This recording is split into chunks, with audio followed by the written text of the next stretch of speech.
What's going on, folks? Ted from Nerd Immersion here, and if you missed it during the D&D Direct live just a little while ago, there is the Monstrous Compendium Volume 3 released. If you're unfamiliar with what this is, the Monstrous Compendium is a series of free monsters available to anybody who just goes to the corresponding page on D&D Beyond and clicks Claim Now, and now you have access to these free monsters.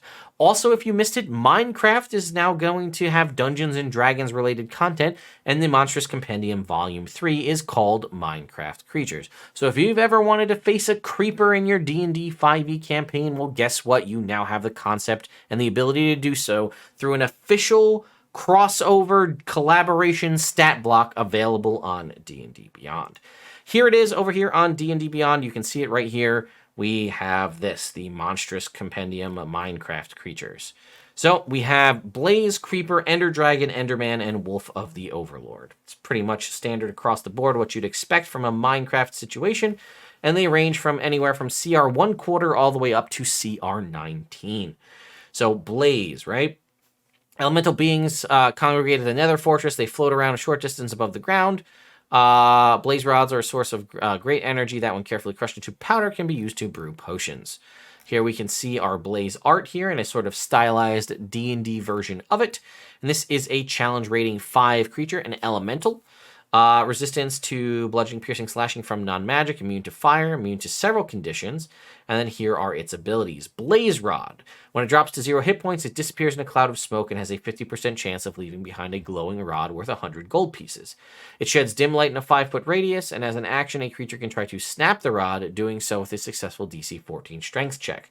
The snapped rod releases its fiery energy in a 5-foot radius sphere centered on itself. Each creature in that area must make a dexterity saving throw or take a d12 fire damage, half on a success.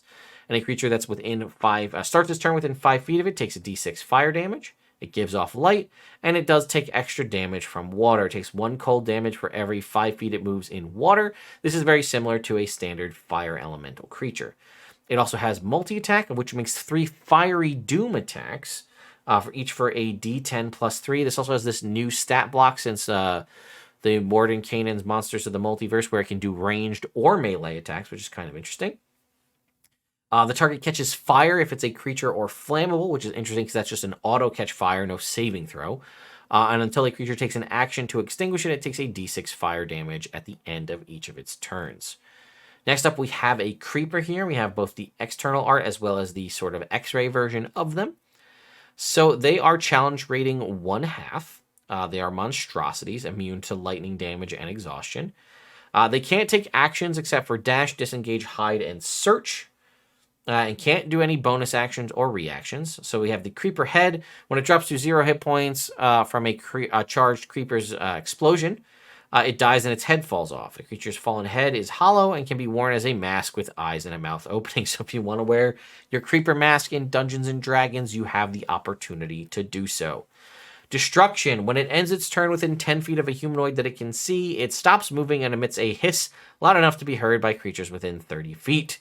If it drops to 0 hit points before the start of its next turn, the hissing stops and the creeper dies.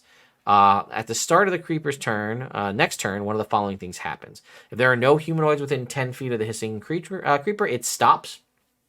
It then uses any available movement to approach the nearest humanoid. If there are 1 or more humanoids within 10 feet of it, it explodes in a ball of energy in a 20-foot radius sphere centered on itself. It is destroyed, and every other creature in the area's explosion must make a dexterity saving throw or take 46 lightning damage, half on a success.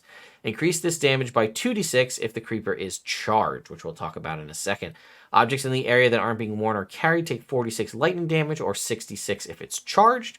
And whenever the creature is subjected to lightning damage, it takes no damage and instead becomes charged for 1 minute. While charging, it glows blue.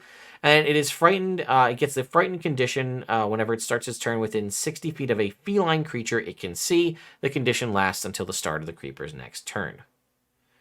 Yeah, Taryn, I guess we're going to be Minecraft streamers now. I mean, Ted's never played Minecraft, but if you guys ask enough when the Minecraft D&D stuff comes out, I guess I could start doing it. All right, then we have the Ender Dragon, which you can see here is our CR 19 creature. Gargantuan, it is actually quantified as a dragon. Resistant to fire and immune to necrotic. When the Ender Dragon drops to 0 hit points, it radiates a beam of purple light and then disappears, leaving behind an inert jet black egg worth 5,000 gold. It has 4 legendary resistances, so that's more than some dragons, which is interesting. Multi-attack, 1 bite, and uses beating wings. Its bite does piercing damage and necrotic damage. Beating wings. Each creature within 15 feet of the dragon must make a dex save or take a d4 plus 8 bludgeoning damage, be pushed 10 feet away, and be knocked prone. And then it has its harmful breath, which recharges on a 5 to 6, 60-foot cone, con save, or 15d6 necrotic damage, half on a success. The dragon then chooses a point it can see where the cone makes contact with the ground. That point becomes the center of a 10-foot high, 10-foot radius cylinder of lingering gas that disappears at the start of the dragon's next turn. Any creature that starts its turn within the cylinder takes 3d6 necrotic damage. And then End Crystals. The Ender Dragon has a special relationship with the 10-foot tall obsidian towers scattered around the central island of the End. At the top of each of it is an End Crystal. I said Ender Crystals, End Crystal, that sends a beam of healing energy to the Ender Dragon when it flies nearby. If slain, the Ender Dragon can be brought back to life by placing 4 End Crystals on the portal that leads back to the Overworld.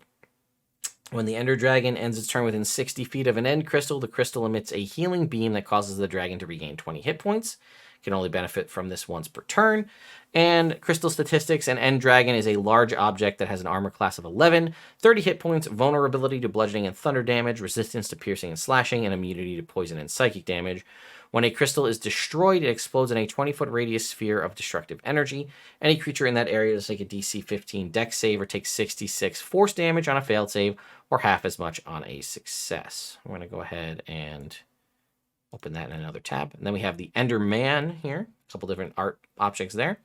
Challenge rating 6, an aberration with a resistance to necrotic damage. Whenever it takes damage or is the target of a ranged attack, the Enderman can teleport along with any equipment it is wearing or carrying to an unoccupied space within 20 feet. If the effect is triggered by a ranged attack, the Enderman teleports just before the attack hits, causing the attack to miss. The trait is suppressed while it is incapacitated. Implosion. When an Enderman drops to 0 hit points, it dies and its body implodes. Roll a d10. On a roll of 9 or less, it leaves no remains. On a roll of 10, it leaves behind a glowing purple orb called an Ender Pearl worth 500 GP.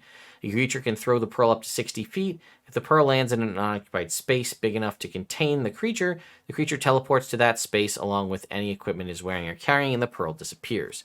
They have sunlight sensitivity and the same water susceptibility that the blaze has.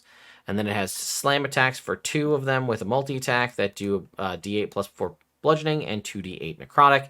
And lastly, the Wolf of the Overlord. This is a beast, so I guess druids rejoice. You can wild shape into one of these wolves, which is kind of funny to me. Pack tactics, pretty standard stuff. And then it has a bite attack that does piercing damage. And it must succeed on a DC 11 strength saving throw or have the prone condition. This Wolf of the Overworld is pretty much almost identical to the D&D 5e Wolf, so nothing too crazy there. And now you click the End Crystal link that they put right here, and it actually takes you nowhere. There is no record of the End Crystal in D&D Beyond, even though it is something that you can, in theory, click on. So let's see if I type in End Crystal. Can I get to it this way? Oh, wait, I can. Nope. All right, well, we can see a little bit here. There's a magic item tab for it. An End Crystal is a large object that has icy... Okay, so it basically... it doesn't really give us too much, but it is listed here. You can see this like in a couple of spots. I was curious if we could... when it's destroyed, it explodes in a 20-foot radius sphere. Any creature within it must make a DC 15 dex save or take 66 force damage. So essentially, if you were able to get one, you can kind of use it like a bomb in that aspect. So there you go, folks. That is it for the Monstrous Compendium Volume 3. I'm not really a Minecraft person, but I'm curious if you are, what you think of all of these creatures. Let me know your thoughts and opinions in the comments down below, and I'll see you all next time.